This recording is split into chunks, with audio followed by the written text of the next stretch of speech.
A fast-moving fire destroys a Garland home, sending the 80-year-old homeowner to the hospital. Hello, everybody. I'm Heather Hayes. I'm Brandon Todd. That house is badly damaged, and fire crews are still on the scene putting out hot spots. Zahid Arb is first on Fox 4 News at 9 with details on what happened. Zahid. Well, Brandon, I just spoke to the victim's grandson, who also lives in the house. He tells me that his grandpa, Bill Johnson, was asleep this evening when he suddenly heard a loud boom. And then when he woke up, his house was on fire. At this point, Garland Fire doesn't know how the fire started or how much damage it's caused because the homeowner, Mr. Johnson, who may help answer some of those questions, is at the hospital. I could see the flames all the way from the high school. Most couldn't help but to stop and stare. There was a good 100, 200 people. As a two-alarm fire. And you can see the flames shooting through the top of the house 40, 50 feet straight up. The smoke was literally just billowing out from every crevice around the roof. Ignited the 60-year-old 3,300 square foot home on Glenbrook Drive. Thanksgiving just next week and Christmas around the corner. It's sad to see somebody lose their house like this. These are the holiday season lights no one wants to see.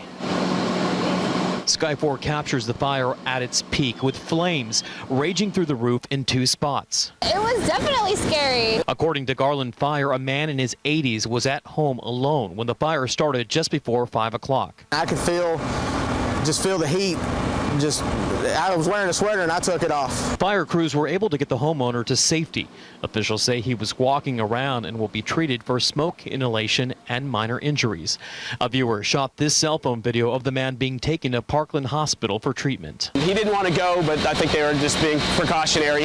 Looked like he had some hair on his arms and hair burnt away. It was the second one today, and it's unreal. A second big house fire in Garland today. I'm glad they got here in time. Are what neighbors say are horrible reminders of what can happen, especially during the holidays. Something like this definitely makes you want to go home and push that button, make sure your smoke detector's working.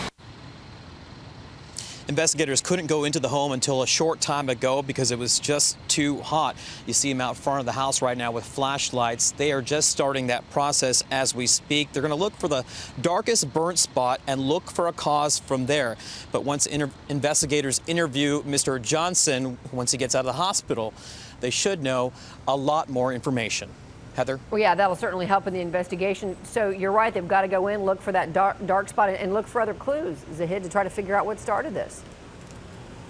Yeah, they're going to be asking him a lot of detailed questions like what was going on inside the house. Questions like, were you burning candles? Was the heater on? Was the stove or breaker acting up? That type of information will help them pinpoint exactly how the fire started, but investigators won't know that until he's released from the hospital, which the grandson tells me should be sometime tonight or tomorrow morning. Heather? All right, Zahid Arab live tonight. Thank you.